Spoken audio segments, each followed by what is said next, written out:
After adding a little oil to the pan, we're going to start to brown the onions, shallots, and garlic.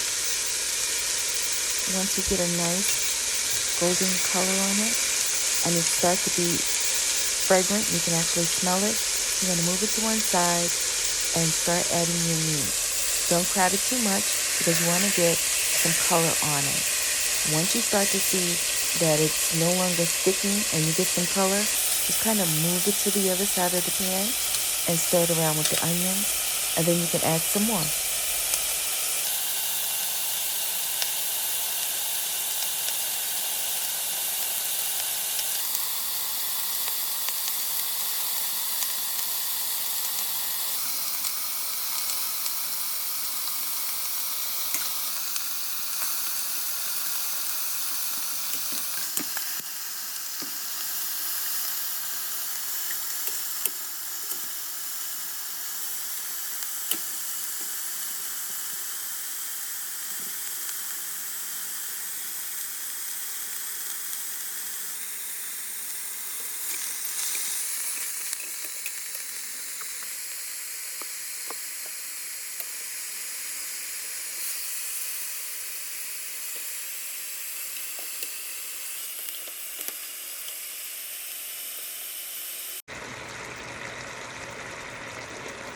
This is about the color that you want on your beef. You should be able to smell the beef as well as the onions. And at this point, we're going to add the rest of our vegetables and seasonings. Don't worry about the garlic cloves being whole and raw. We're going to cook down slow because we're going to add the cooking broth.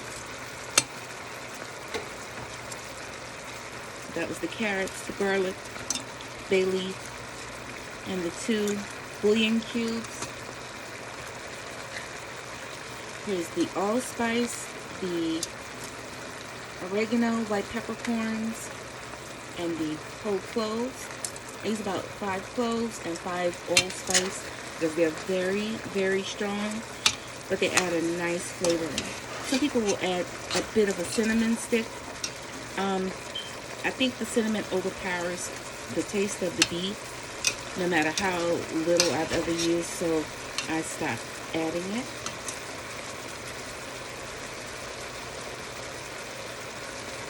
This is the chili powder.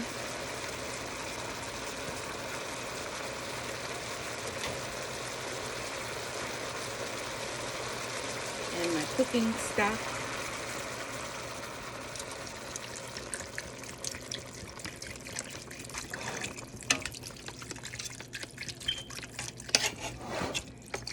I'm going to add quite a bit because I'm going to let the beef cook on a low temperature about halfway, all the way until the beef is just about cooked through. I'll say maybe 3 hours. So you want to add enough cooking liquid to almost cover the beef. Make sure everything is well incorporated. And then you're going to bring this up to a boil.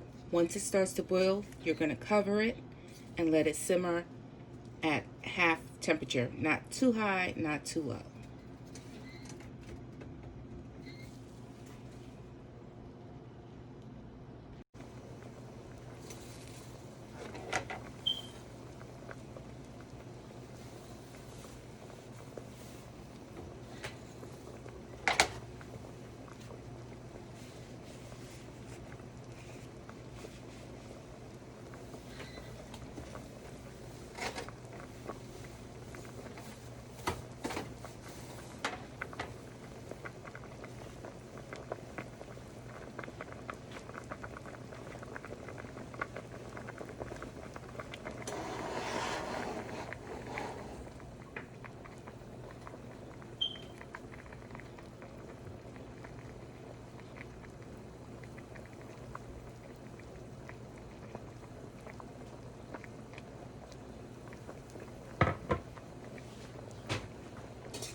boiling, so we're going to cover, come back in about 3 hours, cooking it at a medium heat.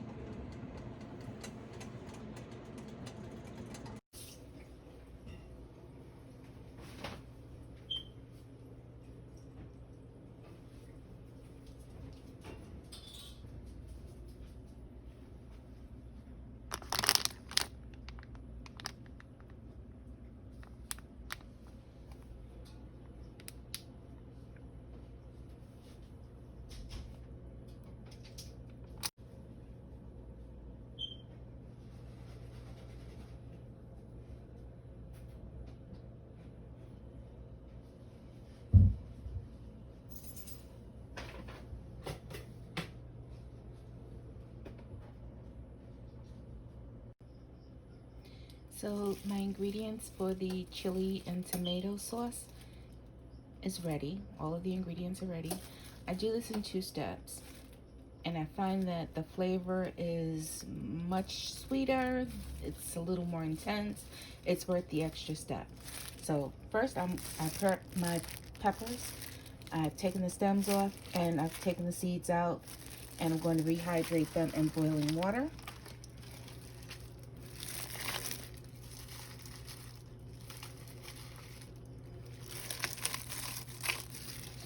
And to this I add garlic cloves and a few small red onions. For the other ingredients, the tomatoes, some of the garlic, and the onion, I roasted in the oven until you get a nice brown char on the tomatoes, the onion, and the garlic.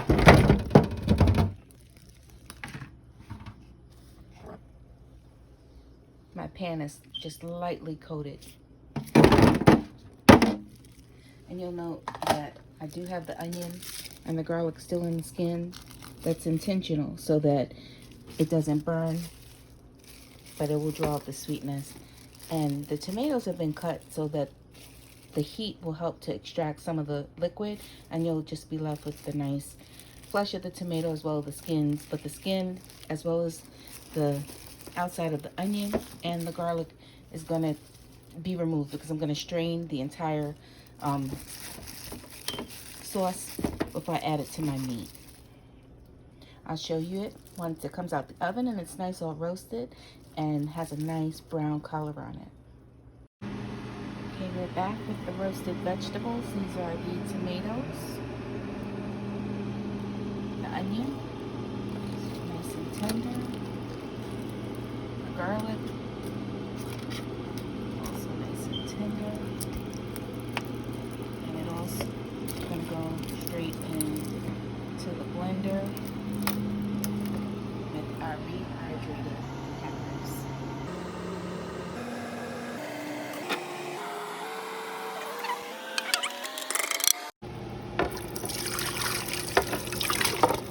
Rehydrated peppers.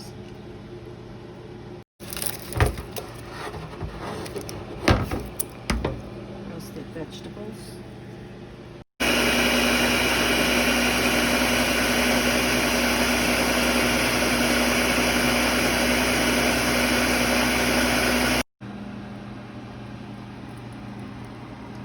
Strain it over our beef.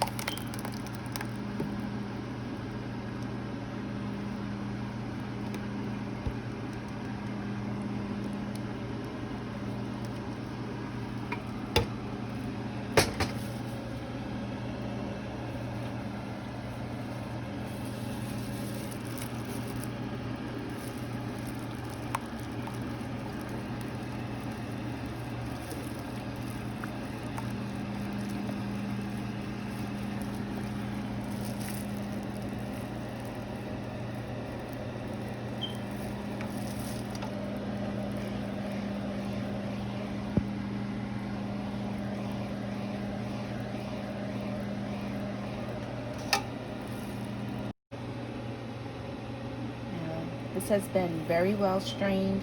All that's left are the skins from the onion, from the garlic, the tomatoes, and the peppers.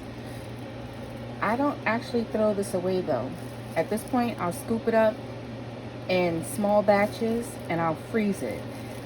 I can repurpose that by using a tea strainer, and I can add it to any liquid that's going to become a soup or a stock, or it goes well for a stew. Waste not, want not. Give this all a stir and bring it back up to a simmer for 45 minutes until all the beef is completely tender and we can assemble our taco. So we're back. The beef is completely cooked through. The consomme is ready. We're going to go ahead and assemble our taco. What I like to do is take the shell. I'm using corn. And if you lightly lay it right on the top, you're going to get a layer of that nice oil. Give it a dip. Lay it right on your skillet. You want this to get nice, golden, and slightly crispy. In the meantime, we're going to go ahead and grab our beef. As you can see, I leave it in large chunks because some like it more chunky, some like it a little bit smaller, but as you can see, it's so tender that it doesn't really matter if you chop it up or if you leave it as is in chunks. That right there should be enough. Let's get some cheese.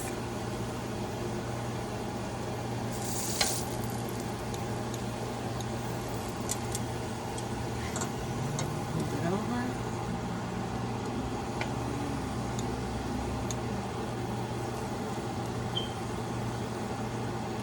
And that is the crisp that you're looking for.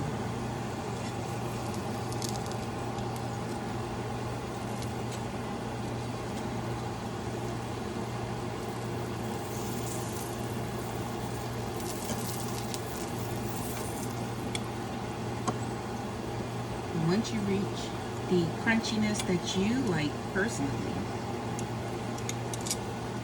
you can go ahead and start another. This is perfect for me.